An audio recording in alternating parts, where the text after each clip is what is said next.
Hey, what's up guys? It's been a while, so I figured I'd give everybody an update on my cheap M3. Alright, so this is it, currently sitting in my driveway, usually in the garage. And what's that? An oil spot. That's kind of new. I'm not sure why or how I'm not sure where that's coming from. Yeah, that's what I'm saying. But it should be no surprise to anybody, I guess. Alright, so when I first got this thing, it was about $7,000. It had 152,000 miles on it. It is the SMG black on black 03 in, not an 03 and a half, just plain old 03. It had pretty crappy tires and wheels, which were all curbed. Those are sitting here still. I picked up some replacement 19s that had brand new tires. These wheels are all mint, and it's probably the best, the one part on the car that's in the best condition. I had the car taken over to RRT to have it checked out. They put in new subframe reinforcement plates on the rear, did an alignment, replaced a couple suspension components, and it rides pretty good, although it is on KWV1s, which are, in my opinion, garbage. Too stiff. I don't like how they ride. The ride height, I mean, that's not anything to do with K1 specifically, but I'd get rid of them for something else. It does have these aftermarket smoked taillights on them. Also not a fan, but whatever. Okay, so most recent changes. If you haven't or couldn't tell, it's the exhaust. So my couple things here. One, this is a Billy Boat exhaust. I think it's the first gen because it's got the oval tips. There they are. You can tell that this has been cut. The reason this has been cut is because the original middle diffuser piece here was fully cracked from right around here all the way up, and about the same on the other side. So when we took this off, we decided, you know what, I don't want that piece flapping in the back, and because it was cracked, it wouldn't mount properly, and the tips didn't stick out as far as they should. So I figured, you know what, whatever, I don't really care. Let's just cut it and see what it looks like. These pieces here, if you ask, are attached to, well, they should be. Some of them are. This one is attached to the Kevlar reinforcement underneath of them. So I didn't want to go ahead and cut them out. I figured I'd just take this trim piece off, cut it, see what it looks like. And if I back up again, give you a better look. Honestly, I don't hate it. Could be worse. It's a little bit different. If I ever want to get a replacement diffuser in the back, I can. So if you ever see an M3 running around town without their diffuser in Northern Virginia, it's probably me. Honk, wave, say hi, say you're a dumbass, whatever. Okay, so there's that. Moving on. Let's go to the front. Okay, so it does have these angel eyes installed, and it's on a switch that turns on with the fogs. One of the fog lights is blown. I think I forget which. In any case, I think I'm going to just remove the fogs from the car because I don't really like how the fog lights look personally. And it's just one more thing to worry about going bad on this car. So I'm going to pull it out now. I've already got my 8mm socket and ratchet over there. It should be pretty quick. So let's go take a look at that. Okay, so this wasn't really intended to be a fog light removal video, but it should be just removal of this panel, set it aside. And then we've got our 8mm. There we go. I was actually able to remove it with my finger, or without much work. Okay, so put that aside. And then that was really loose. Well, shit. That's why my fog light doesn't work. What the hell? No joke. Okay, $7,000 M3, you get your fog lights stuck in the bumper. Let me pull this out. Also interesting, looks like this was spliced at one point, cut, put new fog lights back in. Not sure why.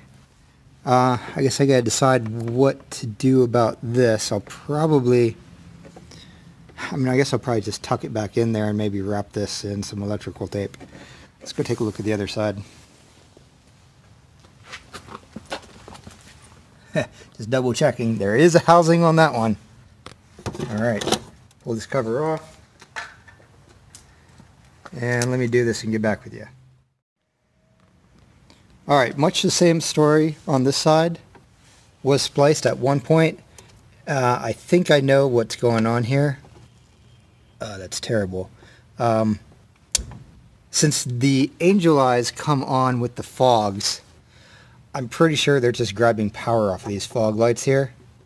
I'm not sure if this is the right way to go about it. I'm actually wondering if I can just disconnect this fog light wiring somewhere up here to remove it altogether, but it looks like we're getting power off of this power line here. So fog lights on, angel eyes on. Yeah, I'll probably end up, I don't know, I might just cut these. I got to figure out what I'm going to do here. I might cut them and wrap them in electrical tape and just get rid of this altogether. Okay, well, with that discovered, the next thing I'm going to do here is I'm going to remove these little clips on the plastic and probably clean up the surface a bit. And when you stand back, you really can't see what's on the inside there after I remove those clips, so I'm just going to keep it like that, whatever, right? Let's take a look at the inside of the car.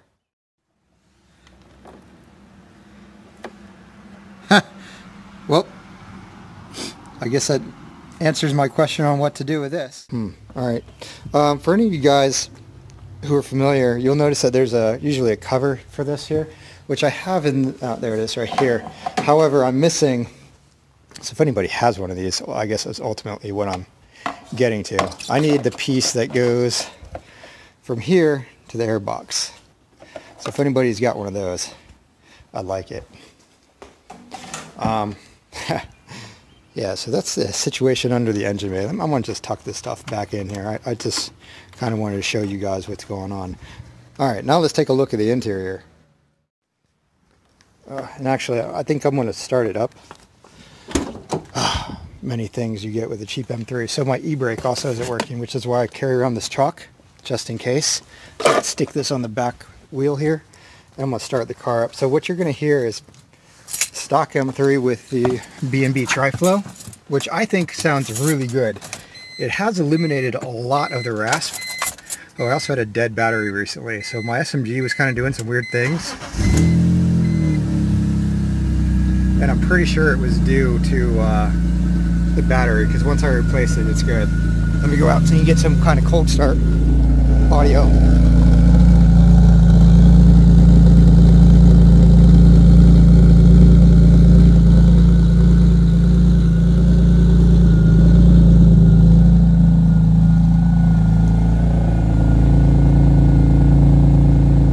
So I think it sounds pretty good. It's a lot louder than stock, let me tell you that. And there's pretty much no rasp. I'll just give it a couple blips here.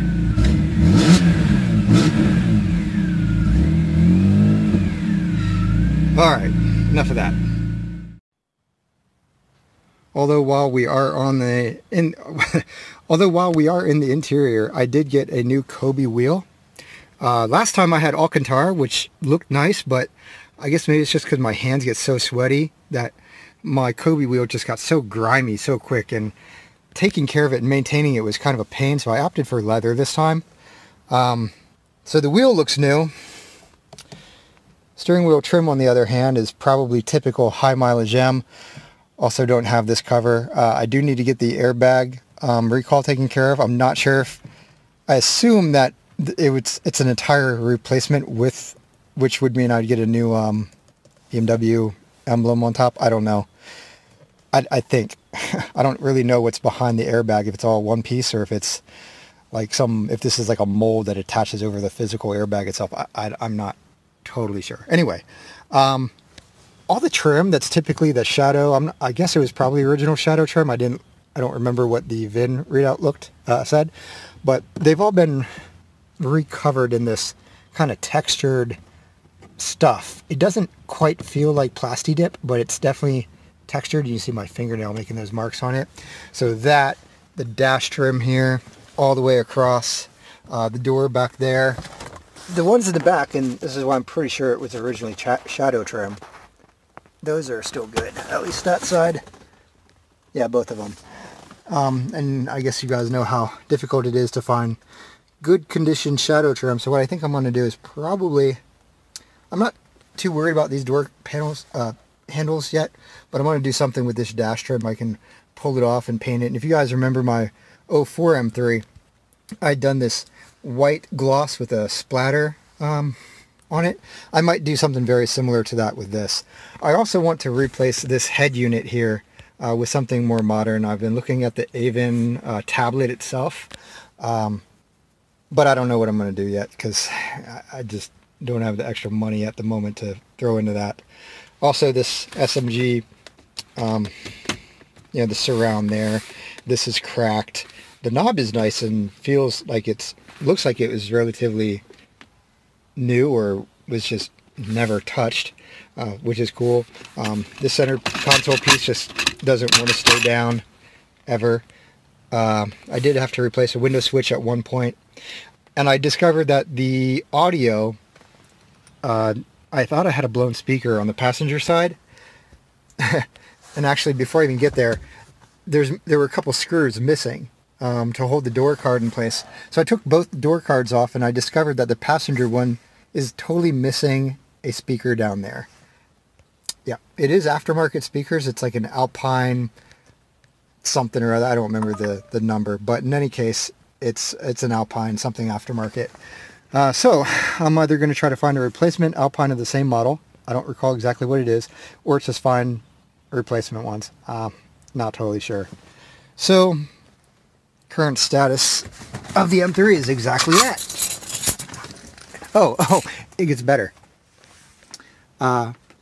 The motor for the headliner or for the sunroof doesn't work, so we moved it into position manually, and I want to just completely remove it altogether and get a non-sunroof headliner, but that's also $400. I guess I could just rip this out. Oh, and I don't have that trim cover piece. Actually, it's a plastic piece on the inside that has a broken tab, and the cover won't stay on because of that. Awesome, right? Yep. Lots of little things here with this M3. The paint was corrected on this as much as it could be for like $300, and it was terrible when I got it. It's a lot better now, but there's still some parts that just are really bad, like the center of this lip here. And you can tell at one point, it looks like there's some red spray on this piece here. I don't know the full history of this car, but this has got some red on it. The nozzles don't work. And if I look on the back, I'm not totally sure why. I haven't traced it out, but I got to figure out why I'm not getting any spray on for the windshield wipers. It does work on the headlights, just not under there. At this point, I'm just feeling like I'm starting to rattle off and just ramble on all the different things that are wrong with this car. Nothing that stops me from driving it. It is an absolute blast to drive. I really do like this car, but you know, it's just a lot of little small things that are like, come on, you know. So all right, am I gonna wrap this up now? I probably should, right? There we go. That looks better, right? All right, let me start it up and see how it looks with the fog lights on. I mean the angel eyes on.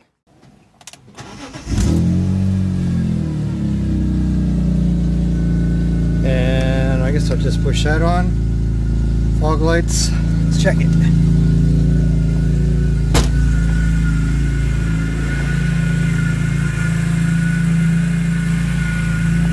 Get from the side here, see if we can focus a little better.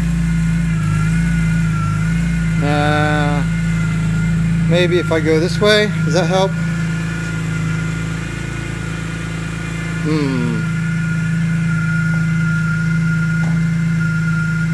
There we go, look at that.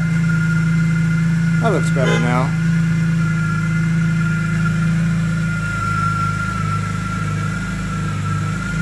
I'm not sure which generation these are, but better than before. Okay, for real, signing off this time. Till later, my cheap piece of shit M3. See ya.